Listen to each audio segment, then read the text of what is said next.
خدای خوب و مهربان، عرض سلام و ادب و احترام محضر همه شما عزیزان جان.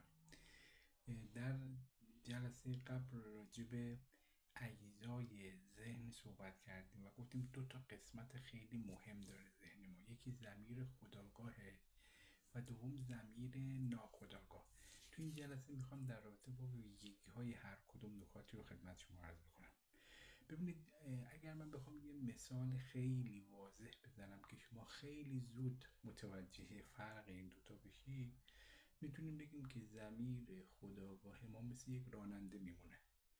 یه راننده‌ای که هوشیار هستش، کارها رو با دقت و با تمرکز انجام میده، تصمیم میگیره که از کدوم مسیر بره، چه کار رو انجام بده، چه کار رو انجام نده.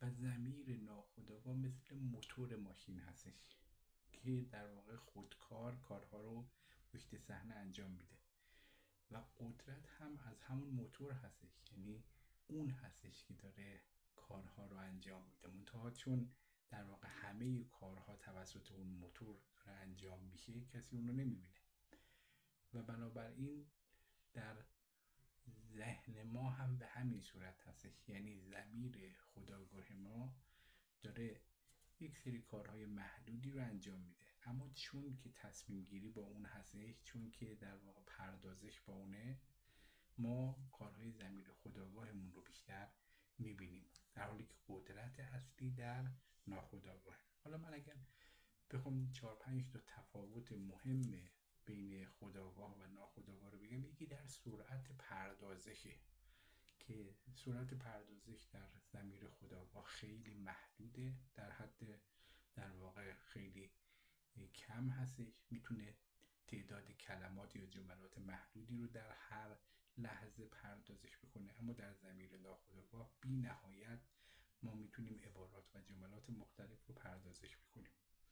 یکی دیگه از تفاوت‌هایی که داره در ظرفیتشون هستش که ضمیر خودآگاه یک ظرفیت خیلی محدودی رو داره، در حالی که ضمیر ناخودآگاه ظرفیتش نامحدوده و بیشمار میتونه کلمات یا عبارات رو در واقع در خودش جای بده، ذخیره بکنه. کنترل رفتار در خودآگاه ما به صورت ارادی هستش، یعنی ما ارادی میبینیم، میخوانیم، تصمیم میگیریم، ولی در ناخودآگاه به صورت غیر ارادی هستش و به صورت خودکاره.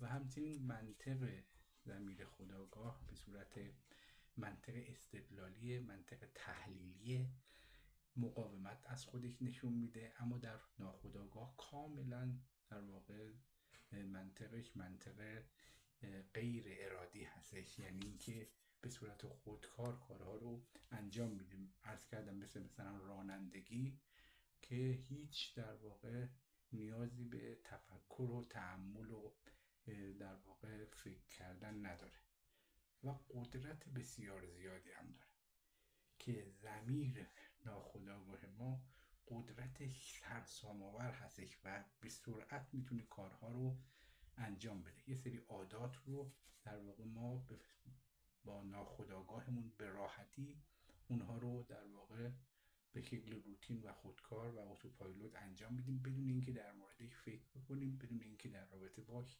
حتی بخوایم تحلیل و بررسی بکنیم. اما ضمیر خودآگاه اینطور نیستش، حتما باید در واقع بررسی بکنه، تحلیل بکنه تا به نتیجه برسه و به خاطر همینم هستش که ما چیزهای جدیدی رو که میخوایم یاد بگیریم با مقاومت روبرو میشیم. تغییراتی که میخوایم تو زندگیمون انجام بدیم، چون ابتدا از طریق خودآگاه ما باید انجام بگیره، ما اینها رو در واقع با مقاومت روبرو میشیم، چون تا برای ذهن خودآگاه ما جا نیفته اصلا نمیتونیم اونها رو انجام بدیم و اجازه انجام اونها رو به ما نمیده. و در نهایت در واقع ذخیره اطلاعات هستش که میزان ذخیره اطلاعات خود در ذهن خودآگاه ما یه تعداد محدودی از اطلاعات رو ما میتونیم ذخیره بکنیم، اما در ناخودآگاه ما میزان ذخیره هم نامحدود هستش و ما میتونیم بی نهایت اطلاعات، دانش، عادتها، احساسات، عواطف و خاطرات رو در ناخودآگاهمون ذخیره بکنیم. اینها تفاوت‌های اصلی بین ضمیر خودآگاه و ناخودآگاه کوتاه، خیلی نمیخوایم روی این مباحث نظری توقف داشته باشیم، بیشتر میخوایم که در واقع آشنایی اجمالی پیدا بکنیم. عرض کردم فصل اول ما بیشتر آگاهی از ذهن و عملکرد ذهنه که حالا یه سری مباحث نظری رو مجبور هستیم بگیم برای اینکه شما فقط آگاه بشین. میخوایم انشاءالله بیشتر وارد اون بحث‌های عملیاتی و عملکردی بشیم، بنابراین از اینها خیلی سریع عبور میکنیم. انشاءالله در جلسات بعد راجع به ویژگی‌ها و کارکردهای هر کدوم از این اجزای ذهن نکاتی رو خدمت شما عرض خواهیم کرد. سعی کنید این کانال ما رو هم سابسکرایب بکنید و اون رو به دیگران هم معرفی کنید، بفرستید تا تعداد بیشتری بتونن استفاده بکنن. ما در واقع این دوره رو رایگان داریم تقدیمتون میکنیم، بنابراین بحث سودجویی و درآمد از این مباحث نداریم، حتی از بودن در یوتیوب. فقط میخوایم که انشالله این دانش منتقل بشه و دیگران هم بتونن انشالله استفاده بکنن. شما هم در این زمینه کمکمون بکنید و در نشر این آگاهی سهیم باشید، قطعا در ثواب و پاداش اون هم شریک خواهید بود. بنابراین هم خودتون ما رو دنبال بکنید، سابسکرایب کنید و هم این رو برای دیگران که میدونید بهشون نیاز دارن و در واقع این مباحث میتونه براشون مفید باشه ارسال بکنید.